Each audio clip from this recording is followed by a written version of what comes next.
Bisa Ibu. Kedengaran ya, sebentar.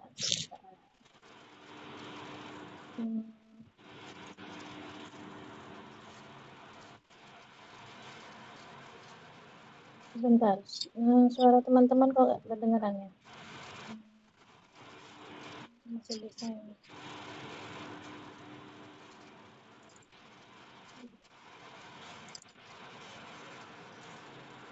Baik, cek.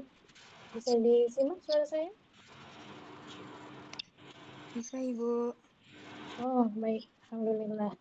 Baik, terima kasih kepada teman-teman yang sudah hadir pagi ini. Ada 2 kelas ya, dari kelas A dan kelas F. Nah, ini kebetulan bareng ya. Kalau kemarin kelas F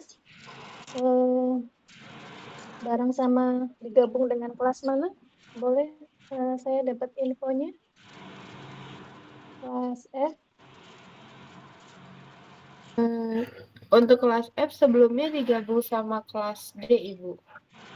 Kelas D. Nah, kebetulan kelas D dengan Pak Ali ya. Iya, Ibu. Pisah di tengah jalan ya. Nah, untuk ke depan, apakah kita akan seperti ini, begitu ya, diteruskan, atau kemudian kelas F mungkin bisa mencari waktu lain, gitu. Mungkin nanti didiskusikan ya antara kelas A dan kelas F. Kalau misalnya kelas F akan bergeser, mungkin nanti bisa pakai waktu bentar. Praktikum mungkin ya, hari Senin ya. Hari Senin kelas ya, kalau nggak salah kelas A ada di hari kelas F ada di hari ini ya, hari Senin ya. Iya, Ibu. Ada di hari Senin kalau untuk Mm-mm. praktikum. Itu online atau offline ya untuk kelas F? Kalau untuk jadwal praktikumnya offline, Ibu. Offline ya. Ya, mungkin bisa seperti itu ya. Atau mungkin kalau misalnya mau tetap online, nanti dicarikan waktu lain begitu ya, Mbak ya.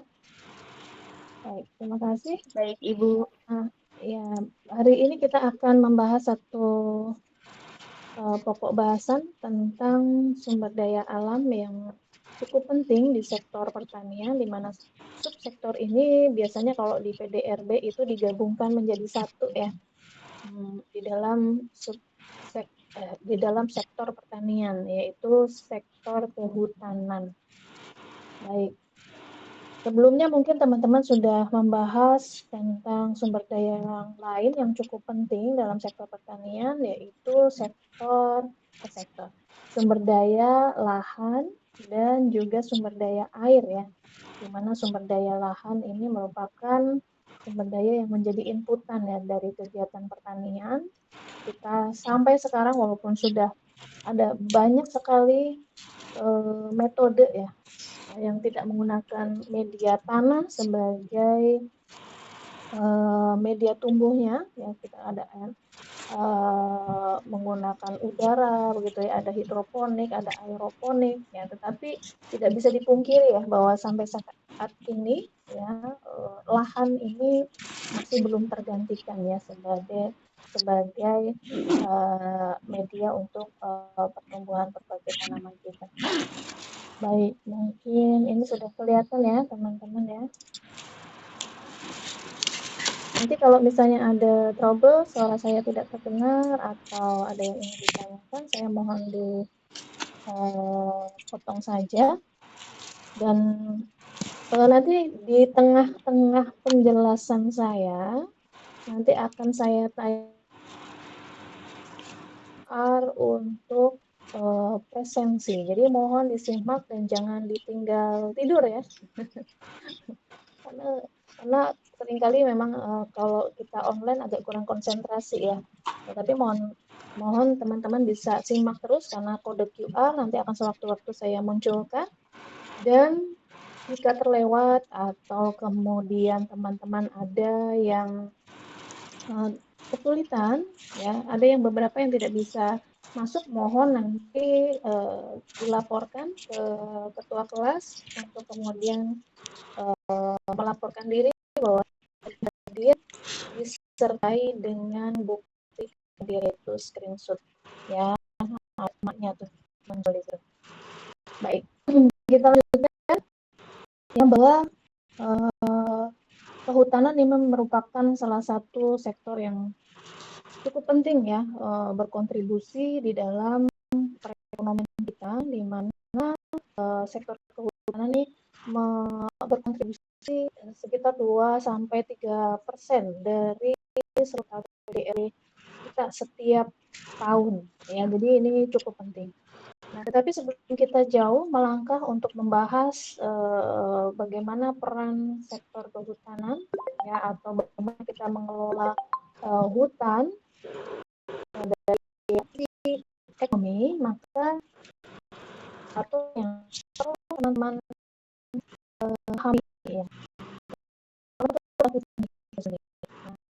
Berapa sih kalau kita lihat dari undang-undang kehutanan pasal 1 tahun 99 didefinisikan bahwa hutan adalah kesatuan ekosistem berupa hamparan lahan berisi sumber daya hayati ya yang didominasi pepohonan ya, di mana pepohonan ini berada dalam persekutuan alam lingkungannya yang satu dengan lain tidak dapat dipisahkan. Intinya adalah bahwa hutan ini adalah ekosistem yang berisi sumber daya alam hayati, flora, fauna, mikrobiologi begitu ya, tetapi dominannya adalah pohon. Ya, ada pepohonan di sana, di mana pepohonan ini menjadi satu kesatuan ekosistem yang saling mempengaruhi antara biotik maupun abiotik ya yang tidak dapat dipisahkan. Itu yang disebut dengan hutan. Jadi sumber daya utama dari hutan adalah pepohonan. Kemudian ada nomenklatur lain yang sering tersebut dalam pengelolaan sumber daya hutan yaitu kehutanan. Nah, kehutanan sendiri itu kalau tadi hutan adalah bendanya gitu ya, barangnya. Nah, kalau kehutanan adalah sistem pengelolaannya ya atau dalam Undang-Undang Kehutanan didefinisikan sebagai sistem pengurusan. Ya, pengurusan, pengelolaan, manajemen itu sama ya. Pengurusan kalau dalam bahasa Inggris semuanya diterjemahkan sebagai domain. Nah, jadi sistem pengurusan yang tersangkut paut dengan hutan, ya tadi ya barangnya, kawasan hutan, berarti ini kita bicara tentang wilayah ya dan spasial begitu ya, dan hasil hutan yang diselenggarakan secara terpadu. Ya, jadi hasil hutan itu bisa tadi ya kayu maupun non kayu, pepohonan ataupun satwa biasanya ya satwa atau hasil-hasil lain. Nah, ini kemudian dikelola dalam satu kesatuan sistem ini yang disebut dengan kehutanan. Ya. Jadi tidak perlu menyebutkan sistem kehutanan karena kehutanan itu sendiri menunjukkan sistem. Kemudian ada sumber daya hutan. Ya, jadi ini yang kita kelola ya, yaitu segala kekayaan alam yang ada di dalam hutan yang memiliki beragam fungsi ekonomi, ekologi, estetika, bahkan religius. Ya, baik itu yang bisa dimonetarisasi maupun tidak atau sulit dimonetarisasi. Ya, jadi sumber daya hutan berarti hutan dengan segala fungsinya.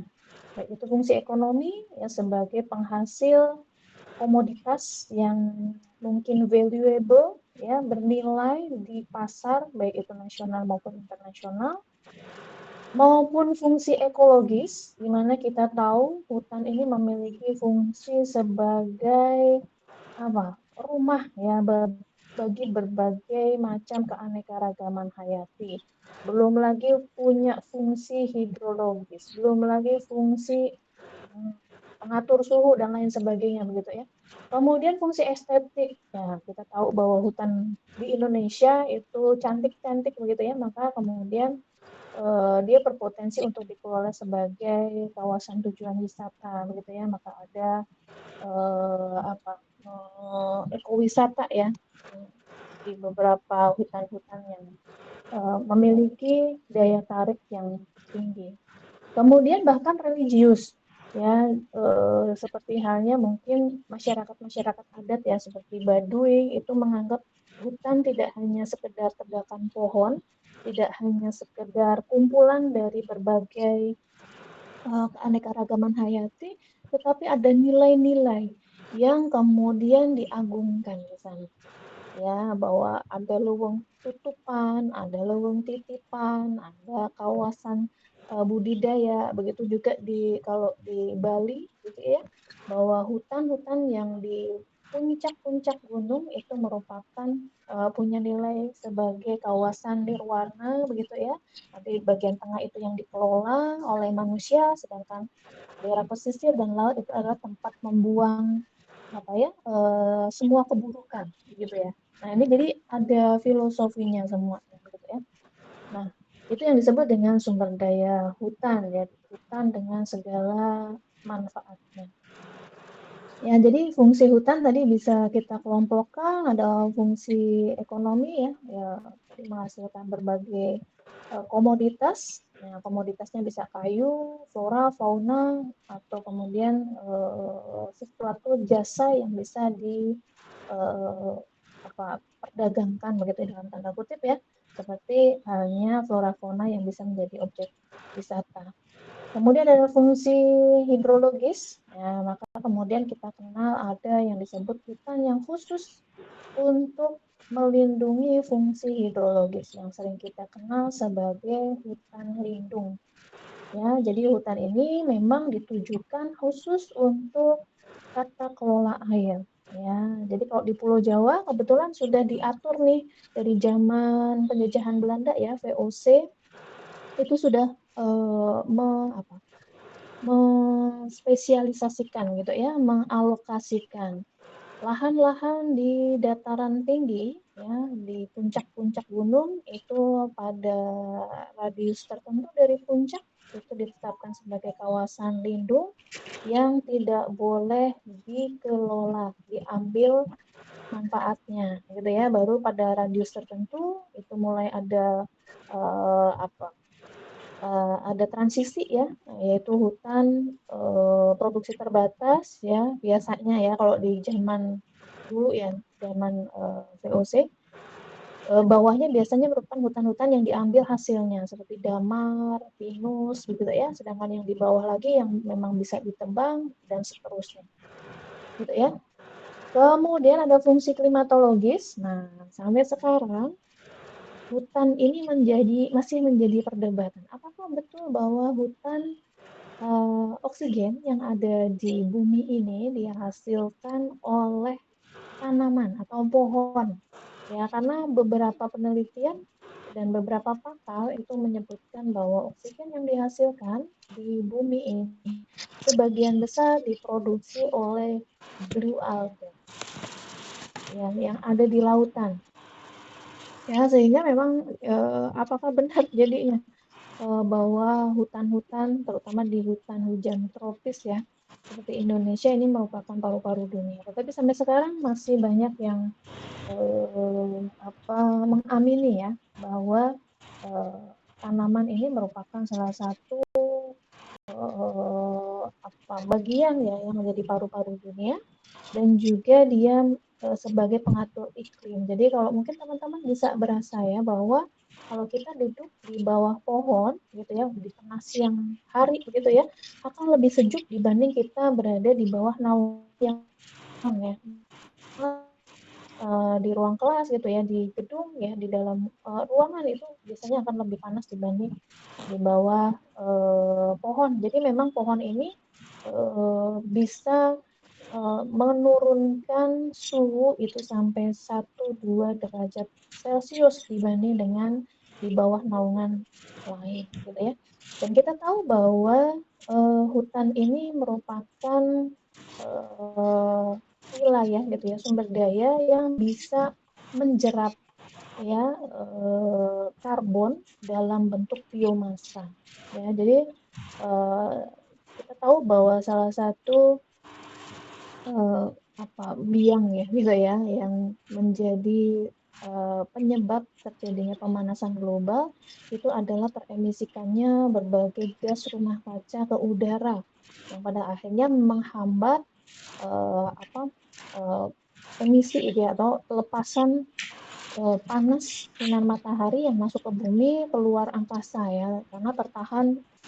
Jadi gas rumah kaca itu sebenarnya bukan hanya karbon dioksida ya, tetapi juga ada debu, kemudian ada awan, atau kemudian beberapa zat lain, gas lain yang memiliki uh, apa berat massa yang lebih tinggi ya sehingga tadi menghambat. Oke, ada yang raise hand?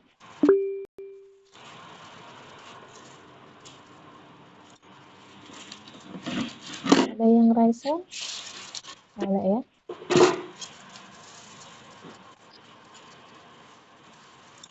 Baik, kita teruskan.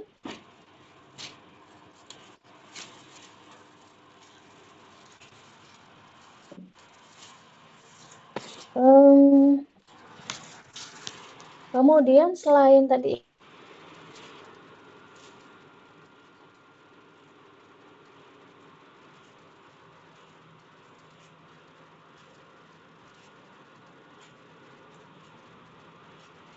program REDD ya program untuk mengurangi ya deforestasi ya dan degradasi hutan ya dengan cara ada barter lah begitu ya ada sistem transisi yang bisa diuangkan gitu ya dalam pembiayaan untuk mempertahankan dari dunia gitu ya itu konsep REDD. Kemudian ada manfaat ekologis ya jadi bahwa hutan itu merupakan habitat dari berbagai macam flora fauna gitu ya jadi keberagaman flora fauna ini disimpannya itu biasanya di hutan gitu ya jadi sangat disayangkan apabila kemudian menyamaratakan gitu ya antara dengan berbagai keragaman biodiversitasnya dengan hutan-hutan yang bersifat homogen gitu ya dengan satu jenis pohon begitu ya itu akan sangat berbeda fungsinya. Kemudian ada fungsi untuk mencegah erosi dan banjir dan lain sebagainya ini banyak sekali manfaatnya dari hutan. Nah semua ini tadi ya ada yang bisa dimonetarisasi mudah hitung ya nilainya dengan nilai pasar, tetapi ada banyak juga jasa-jasa lingkungan yang tidak bisa dimonetarisasi karena tidak ada pasarnya. Gitu ya. Contohnya sebagai paru-paru dunia misalnya ya tadi ya. Atau sebagai penurun suhu mikro di kawasan perkotaan. Itu sulit begitu ya. Bagaimana caranya? Maka kemudian nanti kita akan belajar tentang bagaimana kita memvaluasikan, memonetarisasi ya jasa-jasa lingkungan yang tidak ada pasarnya. Ya, kalau sebagai katakanlah sebagai fungsi hidrologis gitu ya, kan bisa dihitung dari jumlah debit air yang dihasilkan dari kawasan resapan di sekitar misalnya ya hutan lindung misalnya itu bisa menghasilkan produksi debit airnya berapa itu bisa dihitung secara fisik tetapi kayak wisata nah itu gimana keindahan alam tuh gimana cara menghitungnya kemudian keanekaragaman hayati bagaimana cara menghitungnya nanti kita akan belajar di pertemuan ke 13-14 ya oke. Kemudian, nah peran hutan dalam perekonomian itu tentu saja, oh mohon, sebentar.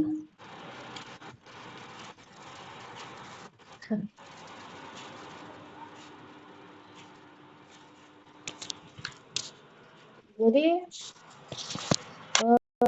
penyediaan fungsi ya hutan dalam perekonomian kita adalah sebagai penyedia devisa ya untuk membangun pertanian lain yang membutuhkan teknologi dari luar negeri. Jadi kita sebagai negara berkembang itu memang terutama Indonesia ya, yang memang sudah dianugerahi sumber daya yang luar biasa ya dengan berbagai kekayaan alamnya.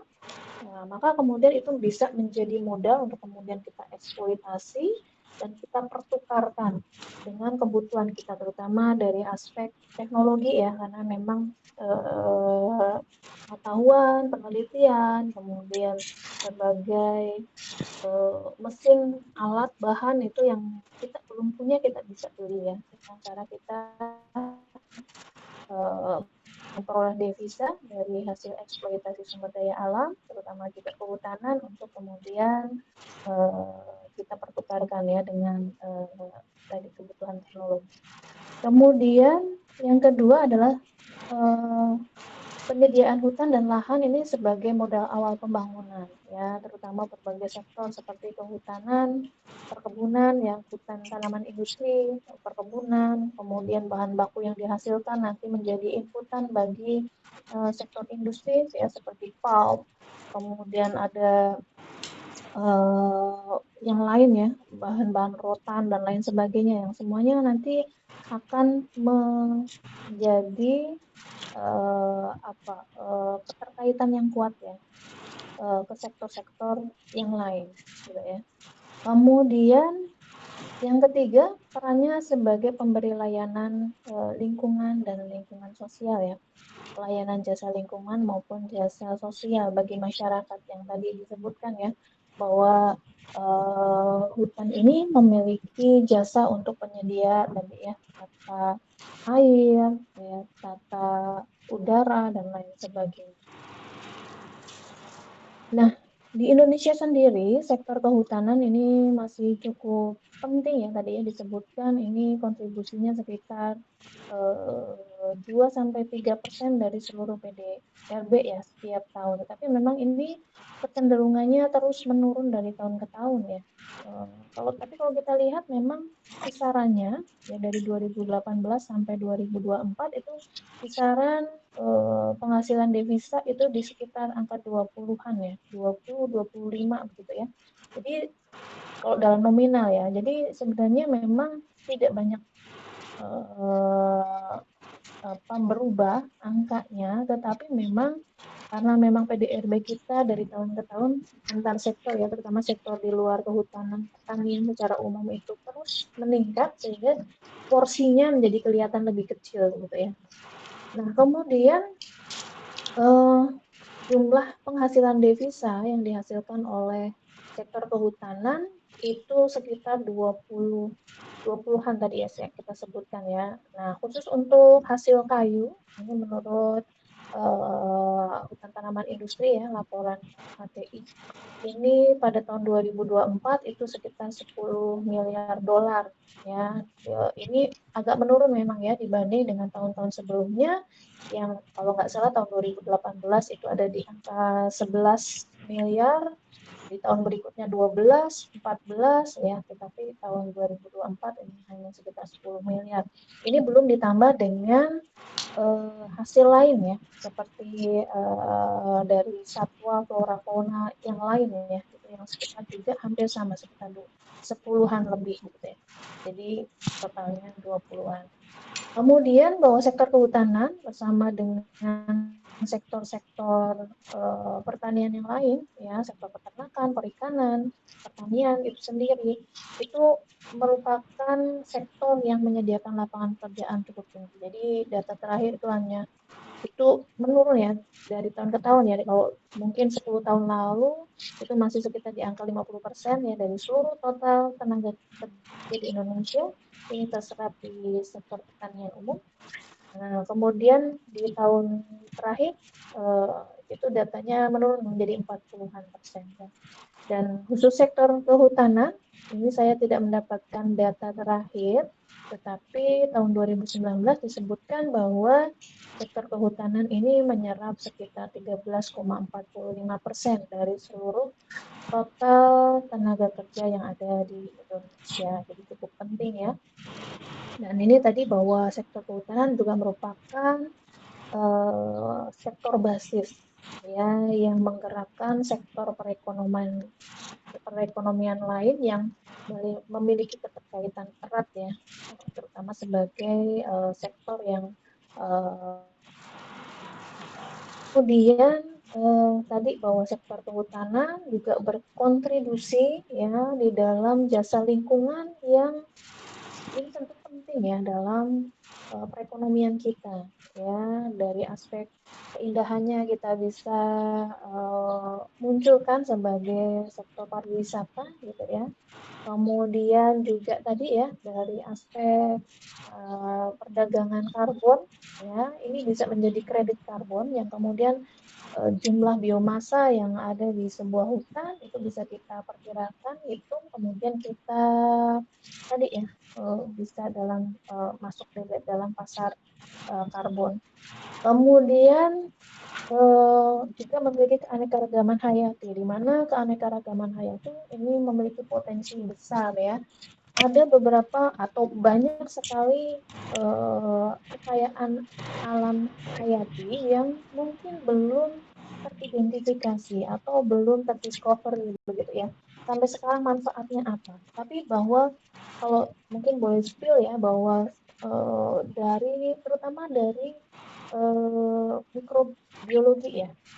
Jadi mikroorganisme kita, ya baik itu bakteri, kapang, cendawan, ini di dunia ya, hujan-hujan tropis itu merupakan salah satu yang memiliki keanekaragaman mikrobiologi yang terbesar ya di dunia. Jadi di Indonesia ini potensinya masih sangat besar dan sebagaimana perlu diketahui ya bahwa sebagian besar bahan-bahan kosmetik atau obat-obatan itu dihasilkan dari ekstraksi ya zat-zat yang terkandung pada bakteri-bakteri atau kapang begitu ya. Jadi seperti misalnya antibiotik itu ya biasanya sebagian besar dihasilkan dari bakteri Streptomyces begitu ya. Dimana Streptomyces itu beraneka ragam ya di setiap tempat, dan yang paling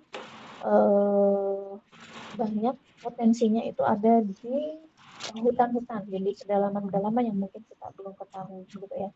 Jadi ini keanekaragaman hayati ini perlu dipertahankan ya, dan ini seperti tabungan kita lah ya begitu ya, yang nantinya mungkin akan diketahui fungsinya dan kita bisa kelola gitu ya untuk meningkatkan perekonomian kita. Kemudian sebagai pensuplai air ya, sebagai kawasan tangkapan air. Nah, ini tentu saja karena air ini menjadi salah satu input yang selalu potensial ya, selain lahan, bahwa lahan itu juga dibutuhkan even itu untuk kegiatan yang mungkin nggak membutuhkan lahan luas ya, seperti misalnya kita ada di jasa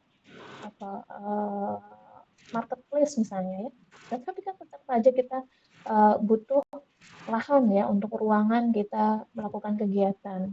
Nah demikian juga dengan air juga itu menjadi penting, baik itu di sektor pertanian, apalagi settlement ya, juga air buat masak, buat minum gitu ya. Industri juga ya, baik itu industri manufacturing maupun maupun jasa yang lain, seperti misalnya perhotelan, mereka juga butuh air ya untuk bisnisnya. Bahkan untuk kegiatan-kegiatan seperti jasa penerbangan, mereka juga butuh air. Jadi air itu menjadi penting, dan salah satu produsen ya, mesin untuk menghasilkan air adalah hutan. Nah ini gambarannya ya, kontribusi sektor kehutanan saya ambil dari datanya Goodstat tahun 2022 ya, dan untuk tenaga kerja pada tahun 2025 Februari itu 28% ini berada di sektor pertanian termasuk kehutanan perikanan ya. Kemudian nilai ekonomi hutan di Indonesia, ya, jadi tadi yang saya sebutkan itu kisarannya sekitar 20-an ya, dari tahun 2018 ini tidak hanya dari hasil kayu tetapi dari hasil tumbuhan dan satwa lain. Dan produksi kayu di kita ya, di kayu bulat itu sekitar 50-an juta ton ya per tahun. Ya, kita bayangkan artinya ada sekian ribu hektar yang ditebang setiap tahun begitu ya dalam uh, apa, uh, hutan tanaman industri terutama ya. Nah kemudian kalau hutan hasil non kayu itu sekitar 681 ton, yaitu gambarannya ya. Kemudian, nah untuk bisa mengelola hutan, maka kemudian kita perlu menemukan karakteristik dari hutan tersebut. Ya, baik itu dari status hukumnya, misalnya ya, hutan negara atau hutan private, di mana private itu ada yang dikuasai oleh individu, ada yang dikelola oleh swasta, begitu ya. Kemudian keadaan tumbuhan hutannya, ya, apakah alami atau non alami, kemudian cara hutan terbentuk, apakah dia sudah melampaui suksesi primer, suksesi sekunder gitu ya. Kemudian tahapan pertumbuhannya ya, kemudian komposisi jenis pohon yang ada di dalamnya ya, di mana jenis-jenis pohon yang ada di dalam sebuah hutan itu biasanya akan ditentukan oleh keadaan geografisnya ya, ketinggiannya, kemudian iklim dan juga keadaan tanah tempat tumbuh ya. Dan kemudian juga kita perlu tahu tujuan dari pengelolaan hutan ini apa ya, disesuaikan dengan fungsi utamanya nanti apa yang perlu diprioritaskan ya dalam pengelolaan hutan. Nah, ini mungkin tidak akan saya bahas, teman-teman bisa baca nanti ya di slide saya. Ya, bahwa status hukum lahan ada hutan negara, hutan hak, kemudian keadaan tumbuh ada hutan primer, hutan sekunder, gitu ya. Ada berdasarkan cara terbentuknya, alami non alami atau planted forest atau yang ditanam oleh manusia, gitu ya. Ini biasanya nanti punya umur yang seragam ya biasanya ya. Kemudian, nah ini tahap pertumbuhan tegakan.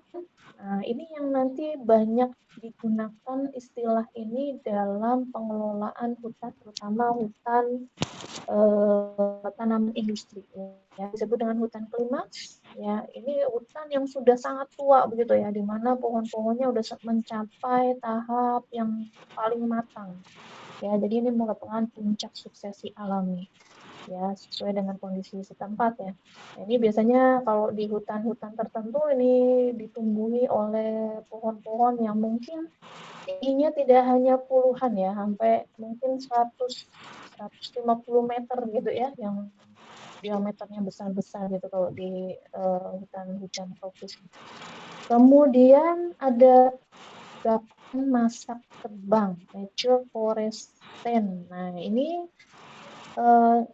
adalah hutan, terutama ya kalau kita di tanaman industri, maka ini biasanya sudah masuk ke kriteria yang pas lah begitu ya untuk ditebang karena sudah optimal biasanya pertumbuhannya ya. Ini biasanya untuk setiap jenis pohon ini pasti akan berbeda-beda ya.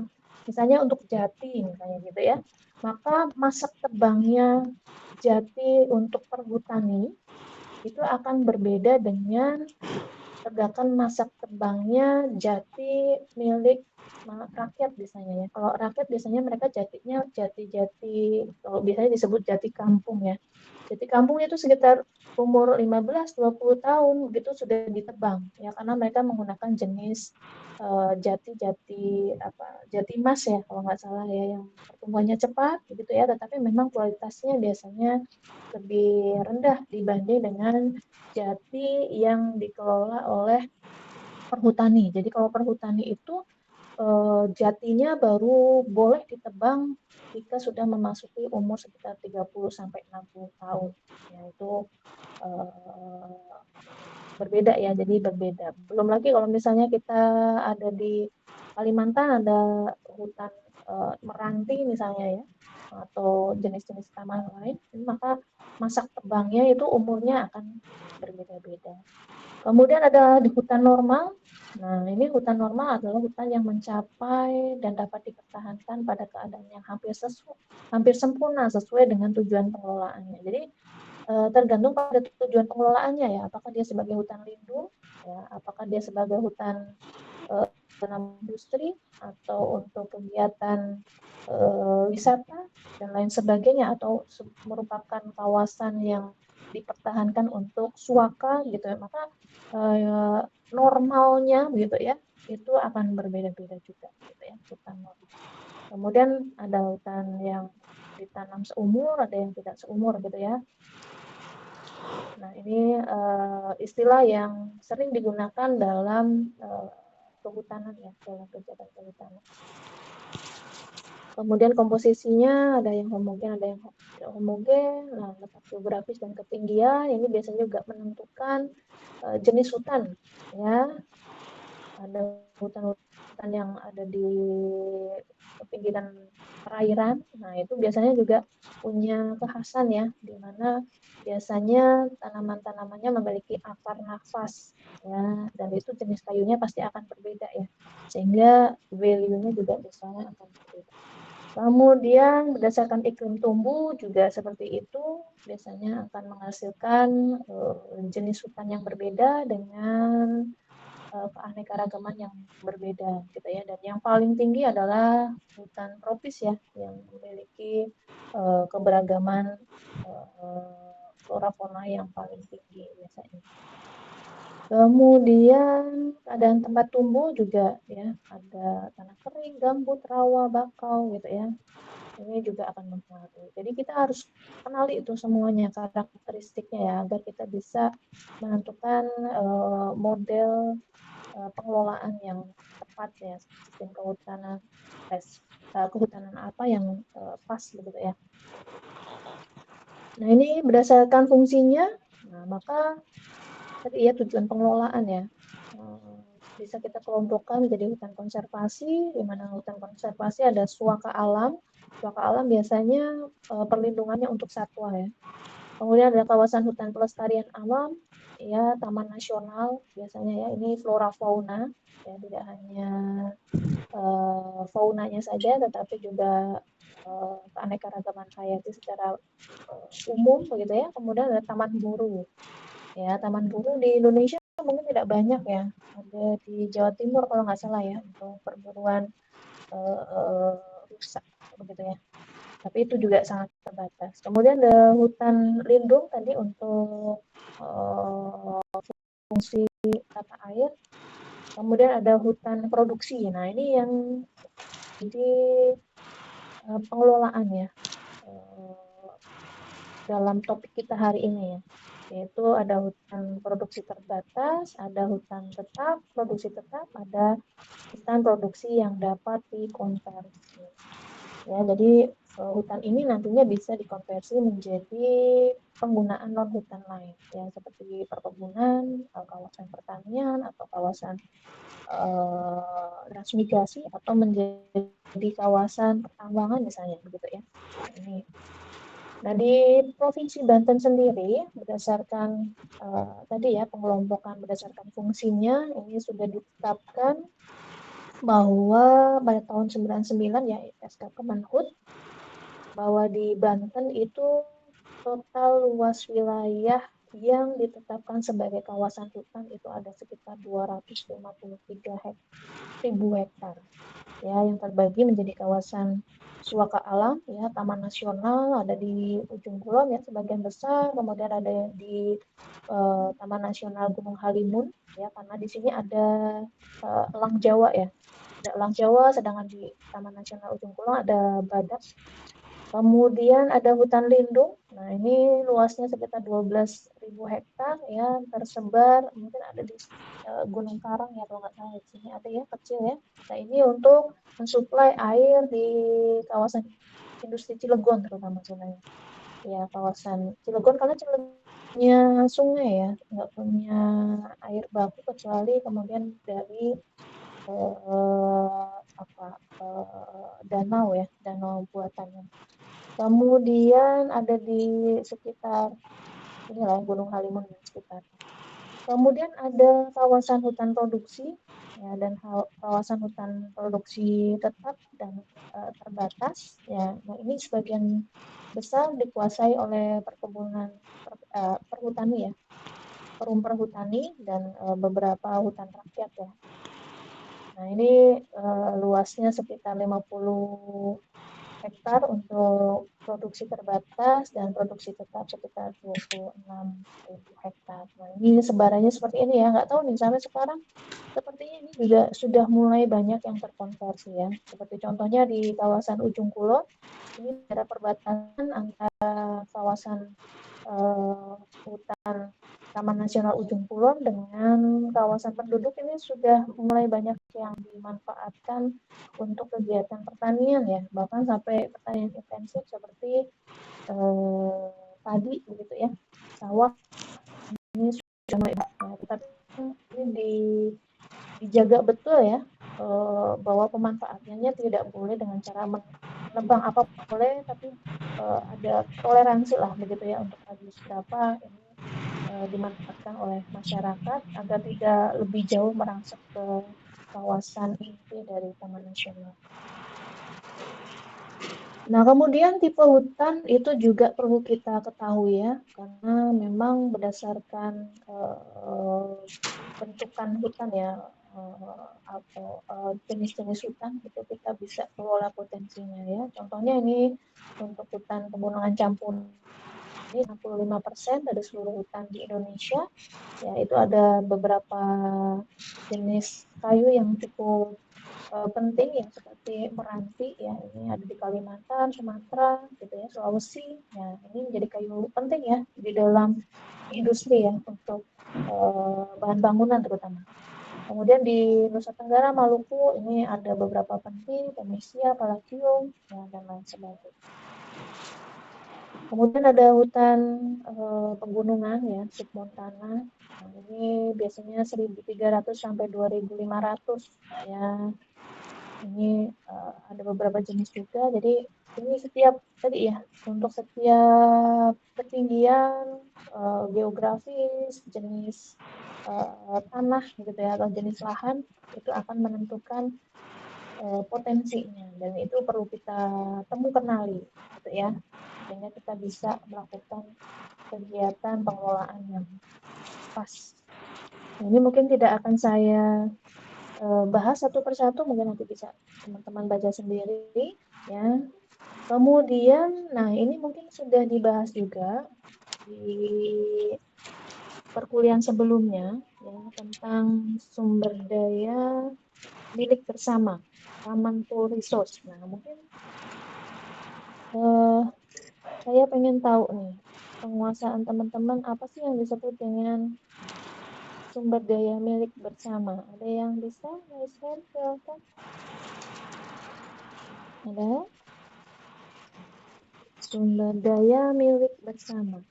Apa yang dimaksud dengan sumber daya milik bersama? Coba Mas Naufal, ada nggak orang lain? Mas Naufal, ada orangnya?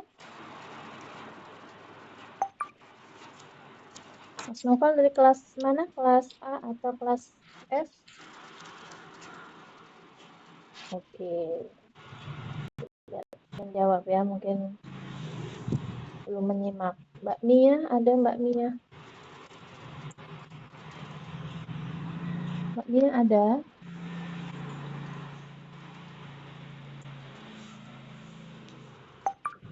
Ada yang bisa menjawab apa yang disebut dengan sumber daya milik bersama? Apa bedanya dengan atau barang publik ya, barang publik dan barang milik bersama, bedanya apa? Ada yang bisa? Mbak Maisaroh, ada Mbak Maisaroh? Wah, ini ada orang. Ada Ibu. Baik, Mbak Maisara, menurut Mbak Maisara apa yang diketahui bedanya antara barang publik dengan barang milik bersama? Ini sudah dibahas kan ya? Ya, sudah Ibu. Jadi barang publik itu barang atau jasa yang dapat dinikmati oleh semua orang tanpa mengurangi ketersediaan untuk orang lain. Baik, kalau barang milik bersama? Itu sumber daya yang dimiliki bersama, tetapi penggunaannya itu dapat mengurangi ketersediaan untuk orang lain Ibu. Hmm, ya, betul sekali ya. Jadi itu definisinya. Jadi kalau kita mungkin bisa flashback lagi ya, kita patokannya adalah ini ya gitu ya. Jadi kalau kita mau mengidentifikasi apakah dia barang publik atau barang milik bersama, itu perbedaannya adalah di rivalness-nya ya. Kalau dari tadi aksesibilitasnya sama-sama tidak bisa dieksklusifkan, artinya open access ya, sama-sama open access.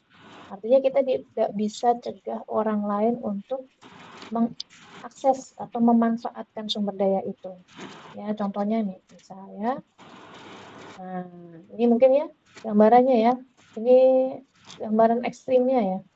Barang-barang yang kita tidak bisa cegah orang lain untuk menikmatinya, seperti misalnya sinar matahari, begitu ya. Kalau kita mau jemuran, gitu ya.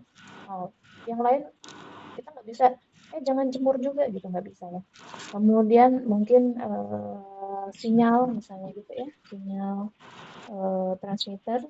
Kemudian ada jalan raya, gitu ya. Saya mau lewat, yang lain nggak boleh lewat, gitu nggak bisa juga ya. Kemudian lingkungan. Nah, lingkungan sekitar ya, lingkungan yang mungkin perumahan, ada lingkungannya asri, nyaman gitu ya. Kemudian bersih. Nah, itu yang menikmati tidak hanya kita ya, tetapi orang lain yang lewat, yang kemudian ada di situ juga bisa menikmati. Kemudian lampu, misalnya lampu jalan gitu ya, itu kita nggak bisa cegah gitu ya. Tapi berbeda dengan beberapa barang yang kita bisa cegah ya orang lain untuk menggunakan, terutama barang-barang yang bersifat private ya, ada kendaraan, properti gitu ya. Kemudian ada baju, uang, ya, buku dan lain sebagainya. Ya.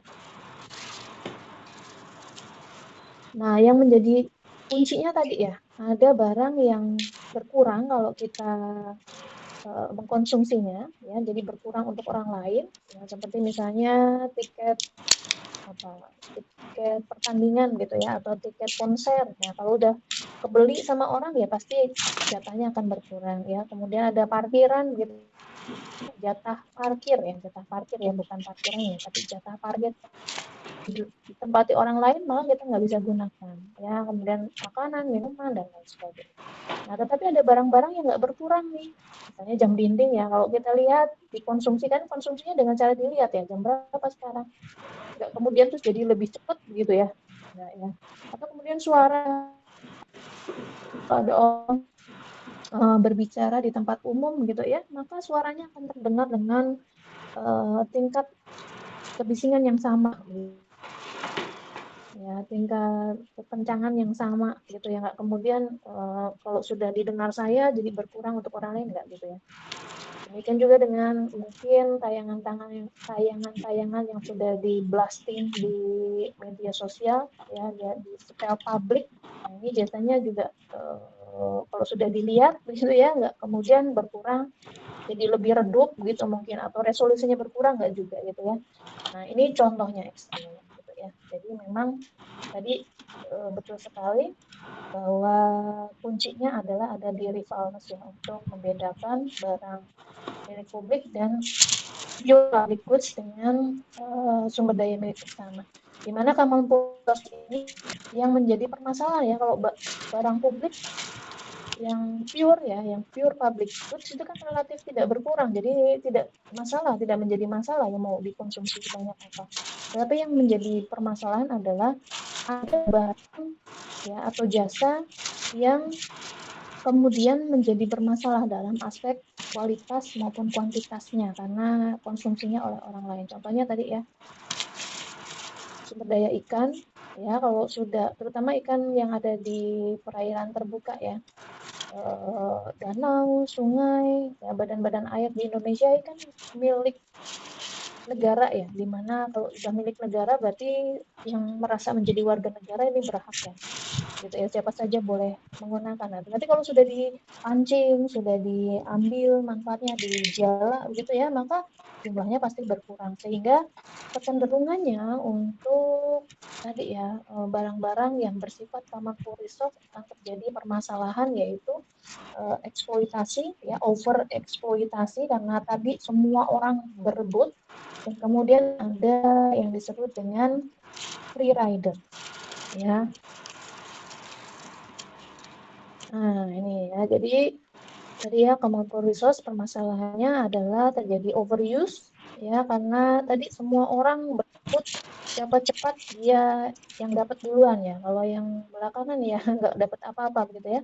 Sehingga orang tergesa-gesa untuk segera mengkonsumsinya sebelum orang lain ya sehingga terjadi commission atau kesesakan ya dalam pemanfaatan sumber daya. Yang kedua adalah free rider, ya orang yang mengambil manfaat namun tidak mau berkontribusi. Apa yang menjadi masalah dalam free rider? Ya, jadi kalau free rider itu, nah ini masalahnya, ya bahwa public goods misalnya seperti ya tadi ya, lingkungan yang nyaman, bersih, teratur, itu kan public goods ya, lingkungan yang nyaman. Nah, lingkungan yang nyaman ini tentu saja harus diupayakan oleh orang-orang ya, secara bersama, karena ini public goods, semua orang terlibat di dalamnya. Ya, tetapi masalahnya kalau orang-orang yang kemudian berkontribusi ya, bekerja sama untuk menciptakan suasana kelas yang nyaman, bersih, teratur gitu. Tapi ada orang yang nggak mau nih, ya maunya menikmati aja gitu ya. Giliran disuruh kita kan kalau dulu SMA ya mungkin piket gitu ya, mereka datangnya paling telat gitu. Iuran yuk buat pengadaan infrastruktur misalnya ya, buang sampah, tempat sampah apa, oh mereka, aduh saya lagi banyak utang gitu ya. Nah kalau semakin banyak free rider, maka jumlah kontributor akan semakin kecil, sehingga barang pabrik tadi akan semakin langka begitu ya. Kemungkinan untuk bisa tercipta tadi ya, lingkungan yang nyaman itu akan terus berkurang peluangnya. Nah, demikian juga dengan barang-barang lain ya, ikan gitu ya, yang lain pada memelihara, mencoba mengatur jadwal atau masa untuk pemanenan, tapi yang lain diam-diam mencuri begitu ya. Ya lama-lama orang yang berkontribusi akan semakin sedikit sehingga tadi ya sumber daya alam itu akan semakin berkurang. Gitu ya. Permasalahan dari common resource. Nah, di dalam sektor pertanian ini ada dua contoh yang cukup ekstrim yaitu sumber daya hutan dan sumber daya ikan, di mana keduanya ini merupakan sama-sama common resource, tapi ada perbedaannya. Ya, terutama dalam aspek aksesibilitas. Di mana kalau sumber daya ikan tadi kita tidak bisa cegah ya karena permasalahannya adalah property right ya, hak pengelolaan atau hak kepemilikan itu yang tidak jelas ya karena dia berada di perairan yang tidak jelas kepemilikannya. Kalau di laut terbuka begitu ya, di luar zona eksklusif ekonomi ZEP-nya Indonesia misalnya, itu sudah milik internasional begitu ya. Nah, tetapi kalau di dalam sumber daya hutan itu kan melekat pada geografis tertentu ya, pada titik geografis tertentu yang biasanya kemudian status propertinya itu jelas. Ya, apakah dia dikuasai oleh pemerintah maupun ada hak pengelolaannya yang diberikan kepada individu atau swasta. Jadi sebenarnya ini bisa di-private-kan gitu ya. Tetapi memang kalau milik negara tadi lagi-lagi ya, nah, semua warga negara Indonesia itu merasa berhak gitu ya. Jadi kalau pengawasannya tidak ketat, maka yang terjadi tadi ya open access memang jadi common property gitu ya. Nah, perbedaan lain selain tadi ya dari aspek hak pengelolaannya yang lebih jelas, yang lebih bisa eh, apa ditegakkan gitu, ini punya siapa begitu ya. Perbedaan lain adalah dalam skala waktu. Ya, kalau ikan itu kan pertumbuhannya relatif cepat ya, mungkin dalam sebulan atau 1-2 tahun itu sudah bisa masuk ke panen. Ya untuk terutama ikan-ikan yang memang dikomersialkan ya, tuna, makarel gitu ya, dalam kelompok-kelompok besar gitu ya, itu biasanya dalam hitungan tidak lama lah begitu ya, itu sudah bisa dipanen. Sedangkan kalau hutan ini skala waktunya kan nggak bisa 1-2 tahun ditebang begitu ya, tapi ini membutuhkan waktu yang cukup lama, lebih dari 5 tahun, 10 tahun ya, bahkan yang tadi seperti jati perhutani itu sampai 30 sampai 60 tahun. Jadi sangat panjang, artinya ada eh, kemungkinan bahwa, bukan kemungkinan lagi ya, jadi ada modal kita yang nyangkut di hutan begitu ya, kalau kita bisnisnya di sektor kehutanan begitu ya, maka ada modal yang kemudian tersimpan gitu ya di kegiatan kehutanan kita yang hanya bisa nanti diambil beberapa puluh tahun ke depan. Ya, nah ini kaitannya dengan tingkat suku bunga ya, time value of money, konsep time value of money gitu ya. Kemudian lahan ya, hutan ini kan sendiri melekat di lahan, di mana lahan ini memiliki nilai pilihan, option value.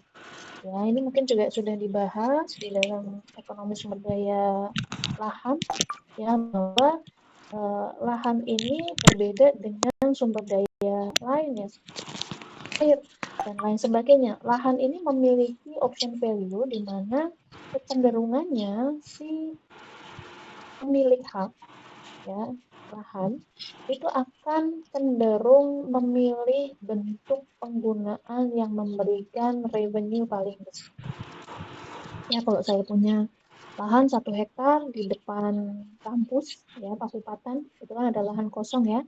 Nah, itu bukan milik saya ya, tetapi katakanlah jika itu milik saya, maka kemudian pilihan saya adalah eh, dia bisa dimanfaatkan sebagai kawasan pertanian. Saya tanamin timun misalnya ya, atau tanamin sayuran semusim lain ya, pecoi atau sawi atau kacang panjang begitu ya, atau kemudian saya buat jadi kosan gitu ya, atau kemudian saya sewakan ya, kan ada opsinya. Nah, opsi satu opsi satu dan lain ini kan saling harus dipilih salah satu begitu ya, artinya kalau saya pilih itu jadi lahan untuk disewakan gitu ya, begitu aja, maka saya kehilangan peluang untuk memperoleh hasil yang lebih tinggi kalau jika lahan itu dimanfaatkan sebagai tempat kosan misalnya dan seterusnya gitu ya. Nah, demikian juga dengan hutan. Hutan juga memiliki nilai opsional. Ya, apakah mau dikonservasi dengan segala kekayaan hayatinya jika itu adalah hutan alami begitu ya, atau kemudian kita tebang. Ya, kalau ditebang berarti kita kehilangan tadi keanekaragaman hayati gitu ya. Atau misalnya kita punya hutan jati yang kemudian dimanfaatkan untuk kegiatan wisata. Nah, ini kan banyak juga ya ketemu nih di Tangerang ada ya hutan-hutan jati ini dijadikan kawasan wisata gitu ya. Nah, kan kalau misalnya hutannya yang punya pohon jatinya, nah ini kalau ditebang bubar lah itu ya kegiatan pariwisata. Atau mau tetap dipertahankan saja karena ternyata nilai wisatanya juga cukup memberikan pemasukan yang bagus begitu ya. Nah, ini kan jadi ada pilihan. Berbeda dengan ikan. Kalau ikan sudah diambil ya udah selesai begitu ya, hanya dipanen aja begitu. Kemudian harga per unit itu yang diharapkan itu meningkat tergantung umur pohon dan volume kayu. Ya, sedangkan kalau sumber daya ikan itu kan ada maksimalnya lah ya begitu ya. Dalam kumpulan ikan itu berapa jumlah. Kemudian ada konflik pemanfaatan, ya misalnya pemanfaatan hutan untuk komersial atau untuk rekreasi nih, gitu ya. Nah ini perbedaannya antara sumber daya hutan dan sumber daya ikan. Sehingga kalau di sumber daya ikan, ya perbedaannya tadi ya, ikan ini basis analisisnya adalah pertumbuhan agregat, ya di mana kita menganalisis ya itu berdasarkan kelompok, ya satu kumpulan ikan, ya di mana pertumbuhan, kelahiran, kematian ini mewakili seluruh kelompok umur ikan cohort. Meskipun jenis-jenis ikan beda ya, tetapi biasanya ini kan diteliti gitu ya, perpindahan ya ikan itu dari satu tempat ke tempat lain, siklusnya seperti apa, begitu ya, arah perjalanannya kemana saja. Nah itu nanti sampai ke umur siap untuk dipanen itu nanti mereka ada di mana gitu ya. Jadi ini kumpulan. Nah, sedangkan hutan itu unit analisisnya adalah individu. Ya, maka kemudian kita bisa lihat kalau di perhutani itu setiap tegakan pohon itu dikasih nomor, dikasih identitas. Ya, karena memang analisisnya itu individu. Jadi analisisnya ini menjadi sangat berbeda ya dengan sumber daya ikan walaupun sama-sama mampu resource ya. Jadi ini monitoringnya per individu ya. Jadi prinsip umum pengelolaan hutan yang efisien itu adalah kapan waktu tebang yang tepat untuk kemudian menghasilkan nilai ekonomi yang paling optimum, kan itu ya kalau kita dalam uh, konteks hutan tanaman industri ya. Jadi pertanyaan utamanya adalah kapan pohon ini boleh ditebang. Nah itu yang mungkin kita akan bahas. Ada pertanyaan? Baik. Saya akan tampilkan kode presensi kita hari ini. Silakan kepada teman-teman untuk menangkap layar.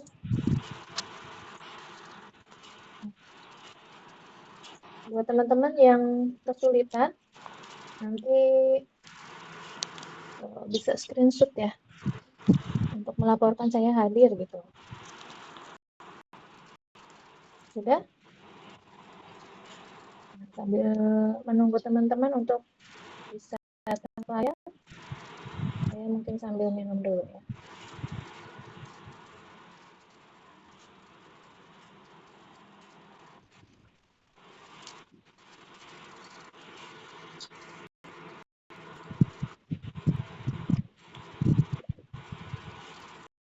Dan kita bisa refer ya ke yang sudah ada. Nah, tadi ya dalam kondisi keseimbangan hutan ini ketemu dengan yang selama periode rotasi atau yang kita sebut sebagai interval antar periode penebangan. Jadi kalau di dalam pengelolaan hutan, tanaman industri kan biasanya dikeluarkan hak pengelolaan hutan ya pada katakanlah luasan 10.000 hektar. Maka 10.000 hektar ini biasanya akan kita bagi menjadi blok-blok ya, sesuaikan dengan tadi jumlah periode rotasi yang kita inginkan. Ya, kalau kita mau tanam akasia ya, pulp ya, untuk bahan baku pulp misalnya. Nah, umur akasia tuh berapa? Katakanlah 15 tahun ya. Maka 10.000 hektar itu kalau setiap tahun itu kita mau panen begitu, maka berapa jumlah petakannya? Gitu kan tinggal dibagi aja ya. 10.000 dibagi dengan 15. Nah, berapa? Sekian gitu ya. Ya, sekian hektar. Ya, maka petakannya jumlahnya ada 15 dengan harapan nanti pada tahun ke-15 maka kemudian kita akan balik lagi ke petak nomor 1 yang sudah tanamannya sudah berumur 15 tahun gitu ya. Jadi dalam pendekatan biologi, tujuan pemanfaatan sumber daya hutan adalah memilih periode rotasi yang bisa menghasilkan jumlah maksimum produksi yang lestari atau kita sebut sebagai metode MSY, Maximum Sustainable Yield. Ya, jadi ini juga digunakan, istilah ini digunakan dalam pengelolaan sumber daya perikanan, ya, MSY. Tetapi MSY di perikanan tadi ya, unit analisisnya adalah kelompok ya, kelompok ikan ya, bukan individu. Nah, maka kemudian tadi ya kita bisa tentukan berapa jumlah petak pohon, berapa petak lahan ya untuk periode rotasi. Gitu ya. Contoh ini, misalnya jumlah pohonnya atau petak pohonnya adalah 100 dan rotasinya adalah 100 tahun ya, maka setiap tahun satu pohon ditebang. Namun jika periode rotasinya 50 tahun, maka setiap tahun itu 2 pohon ditebang gitu ya. Jadi gitu ya, periodenya apakah panjang atau periodenya pendek. Artinya kalau periode rotasinya panjang, panjang ini artinya dari satu petak ke petak lain itu lama untuk kembali ke awal, itu kan berarti jumlahnya akan semakin banyak. Tapi kalau periodenya pendek, maka luasannya yang bisa kita tebang dalam satu kali periode rotasi itu akan semakin luas gitu ya. Itu yang ingin disampaikan ya.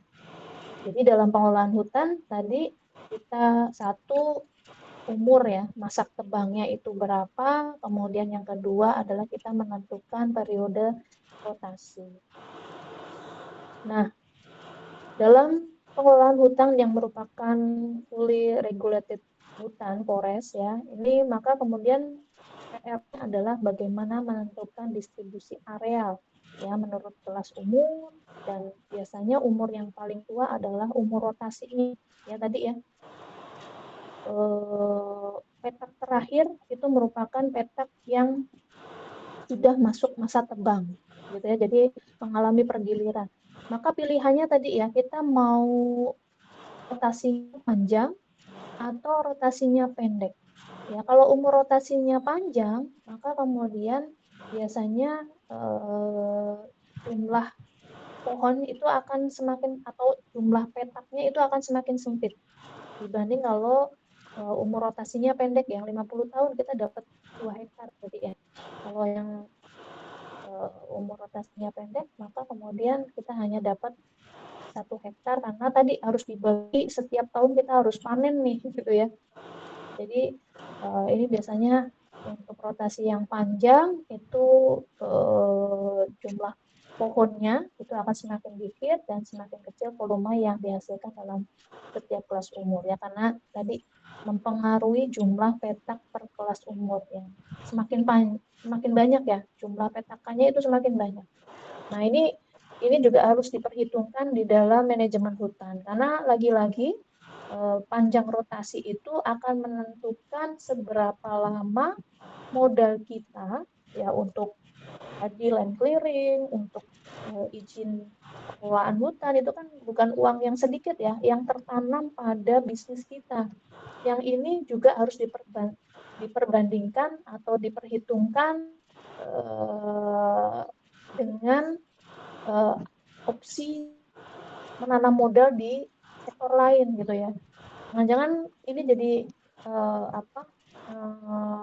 modal yang begitu ya, tidak menguntungkan. Padahal kalau sekalinya kita investasi tadi hanya bisa diperoleh manfaatnya itu berapa puluh tahun ke depan. Gitu ya. Coba ini kalau ditanam di pasar modal aja gitu ya, jangan-jangan lebih menguntungkan. Jadi ini perlu diperhitungkan ya tadi ya. Umur, kapan masuk masa tebang ya, atau normal forestnya itu di umur berapa, kemudian nah, proses mencapai ke kondisi pengaturan penuh itu memakan biaya yang besar ya jika diukur dengan atau diperbandingkan tingkat bunga ya terhadap ya kayu tegakan dan pengembangan pertumbuhan tanaman baru ya tadi ya untuk land clearing, menyiapkan lahan,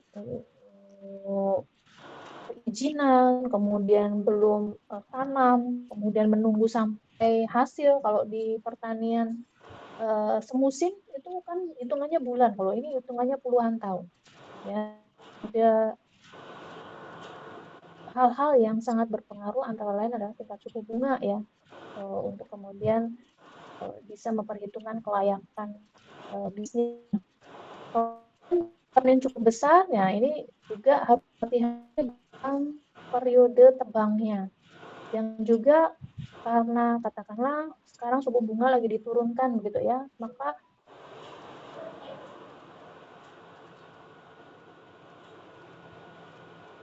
kita tebang sekarang begitu ya. Nah, ini harus perhatikan juga kelimpahan dari kayu yang akan kita tebang di pasaran. Jangan sampai tebang ternyata juga yang lain juga ikut tebang, sehingga di pasar yang itu akan mengakibatkan. Nah, jadi ini harus dipantau banget gitu ya, juga harus mungkin makanya ada asosiasi ya di dalam pengusaha hutan tanaman industri, itu ada asosiasi untuk ini membahas kapan sebaiknya tebang, berapa masing-masing perusahaan itu akan menebang, itu harus dikompromikan. Kalau enggak nanti saling menjatuhkan gitu ya, yang ada ya karena ini investasi dalam jangka panjang begitu ya, sehingga harus hati-hati. Kemudian agar hutan dapat menghasilkan produksi yang tetap dan terus-menerus ya, maka perlu melakukan penebangan yang dimungkinkan atau allowable cut, di mana setiap penebangan harus didukung dengan tersedianya petak hutan lain. Jadi kalau kita sudah dapat izin untuk 10.000 hektar, maka kita kan nggak pengen sekali tebang selesai gitu ya, nanti kita dapat 20 tahun lagi gitu ya. Kalau bisa ya dibagi-bagi menjadi petak-petak, sehingga kita memperoleh masuk itu secara berkala dalam tempo izin pengelolaan hutan yang kita sudah peroleh. Dalam 50 tahun kita maunya setiap tahun kan dapat, sehingga tadi kita perlu menyiapkan petak-petak untuk mempersiapkan dengan pohon yang selalu bisa kita panen setiap tahun. Nah, yang menjadi masalah kan tadi berapa jumlah petak yang perlu kita sediakan ya, maka kemudian kita perlu tadi distribusikan ya jumlah petakan pohon ya untuk setiap umur gitu ya. Katakanlah untuk pertama kali mungkin bisa disamakan begitu ya, tetapi pada mungkin bisa bertahap. Juga permohonan izinnya katakanlah 10.000 hektar, tapi mungkin kontraknya itu bisa bertahap ya. Tahun pertama katakanlah 2.000 hektar, tahun kedua ini akan kemudian kita bisa tadi bertahap menyiapkan petak-petak lahan untuk kemudian memiliki cadangan begitu ya, beberapa petak lahan yang bisa kita rotasikan ya. Jadi biasanya petak yang terakhir ini yang sudah memasuki masa tebang. Jadi katakanlah saya punya kebun kalba ya. Kalba ini biasanya umur di atas 5 tahun itu sudah bisa ditebang ya. Katakanlah saya mau ditebang pada umur 8 tahun. Ya, maka kemudian saya bagi luasan lahan saya menjadi 8 petak gitu ya. Petak 1 itu yang umur setahun, 2 tahun, dan seterusnya. Dan pada petak yang paling lama ya, yang paling awal ini biasanya sudah masuk masa tebang. Jadi tahun ini saya tebang di petak ini, nanti tahun depan ini kan sudah masuk ke 8 tahun ya. Nah, jadi pergiliran seperti ini yang kemudian perlu dikelola gitu ya, perlu direncanakan ya, volume kayu atau petak kayu menurut kelas umur. Nah, ini ya kapan kita harus tebang itu bisa kita peroleh ya dari kurva MAI ya, kurva MSY-nya ya, kurva maximum sustainable yield itu tercapai pada saat kurva MAI sama dengan kurva CAI ya, current annual increment. Tetapi lagi-lagi ya bahwa ini kan kita mempertimbangkan kapan terbang itu berdasarkan kondisi biologis dari tegakan pohon. Cara tadi bahwa ada tingkat suku bunga, ada faktor-faktor ekonomi lain begitu ya yang belum kita perhitungkan. Ini adalah harga kayu itu sendiri. Nah, maka kemudian model MSY ini coba diperbaiki oleh Fisher dan Postman. Ya, jadi kelemahan penggunaan pengelolaan hutan menggunakan standar tadi ya berdasarkan pertumbuhan biologis tanaman atau mengabaikan aspek ekonomi ya. Tadi harga tiap tahun itu kan berbeda. Kemudian belum lagi biaya ekstraksi ya, biaya penebangan, belum lagi biaya modal ya yang nanti harus dikaitkan dengan jasa atau fee ya dari modal. Ya, biaya modal itu kan keluar terus setiap tahun. Gitu ya. Kemudian belum aspek waktu penebangan tadi ya. Biasanya tadi kaitannya dengan time value of money. Kemudian belum biaya opportunity lain. Nah, sehingga ini coba dikoreksi oleh Fisher dengan melibatkan faktor tingkat suku bunga ya dalam pertimbangan kapan harus.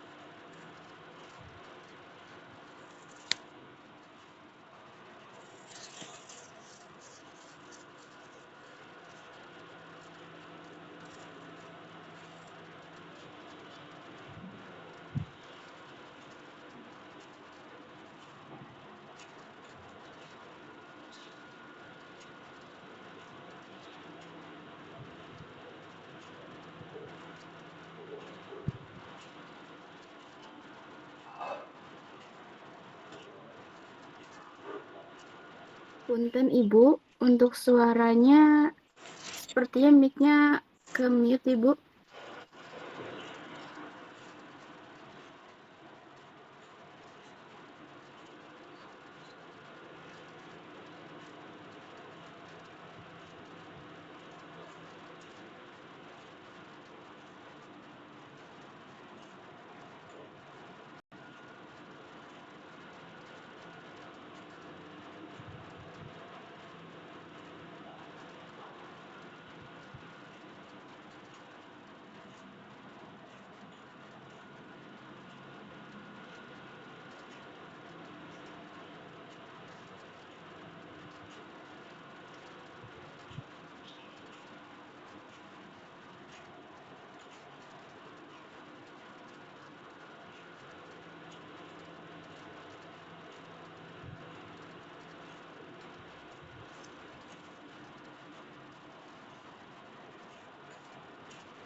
Sebentar Ibu, saya coba cek.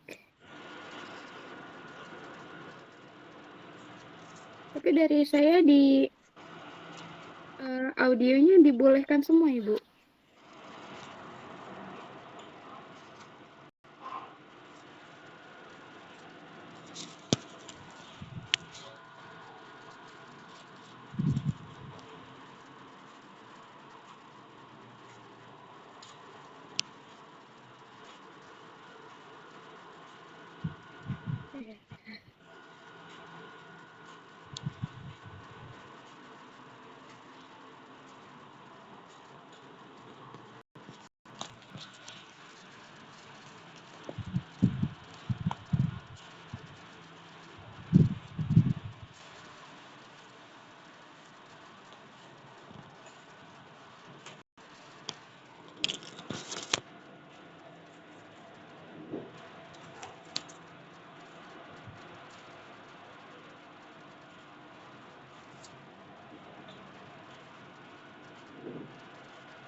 Oke, sudah bisa didengar suara saya?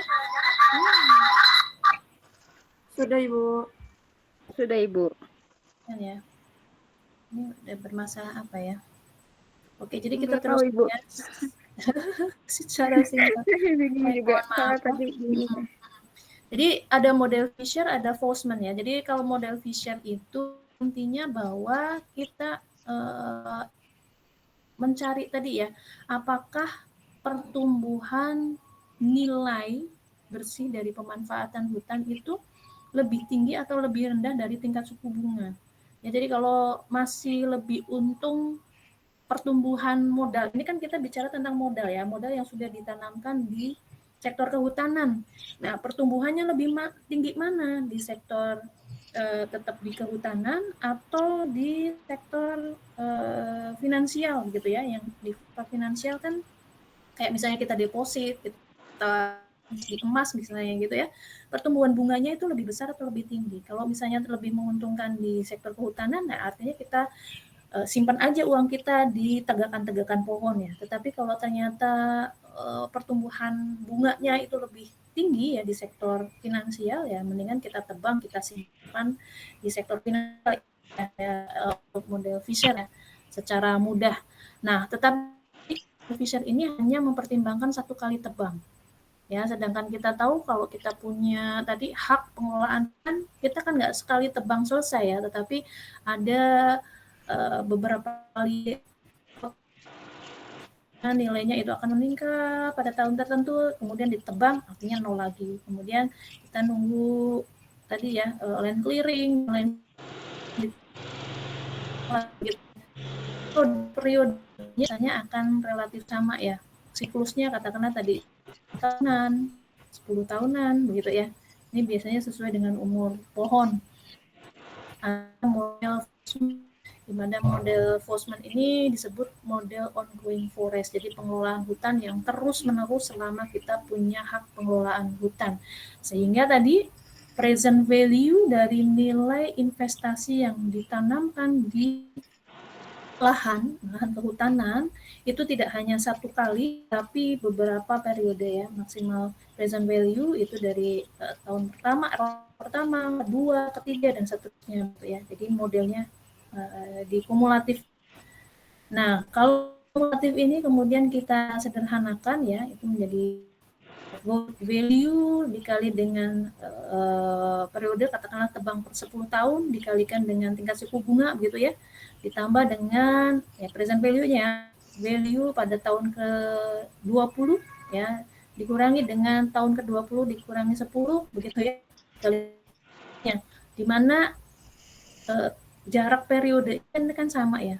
T1 tadi 10 tahun, T2 itu 20 tahun, berarti yang pada periode kedua 20 dikurangi 10, pada tahun 30 dikurangi 10 ya, karena 1 kali siklus kan 10 tahunan ya, sehingga bisa disebut dengan T, sehingga maksimum present bisa disederhanakan menjadi value pada tahun ke T dikalikan dengan jumlah T-nya ya, periodenya setahun, dan dengan atau direct kur ya dari tingkat. Jadi disederhanakan, jadi ini laju ya. Ini kalau diturunkan itu menjadi laju dari pertumbuhan value manfaat dari hutan ya, kegiatan kehutanan ya, dibagi dengan value per tahun itu lebih kecil dibanding dengan ini tingkat suku bunga dibanding dengan lupa ya. Ini tingkat diskonto ya, tingkat suku bagi dengan 1 untuknya ya, lebih besar atau lebih kecil ya. Kalau misalnya nilai laju pertumbuhan lebih besar daripada tadi perbandingan tingkat suku bunga dibagi 1 min diskontonya itu lebih besar, maka pertahankan ya. Tapi kalau lebih kecil berarti akan kita percepat untuk masa tebangnya. Kira-kira seperti itu yang bisa saya sampaikan. Baik, ada pertanyaan? Oke, kalau tidak ada pertanyaan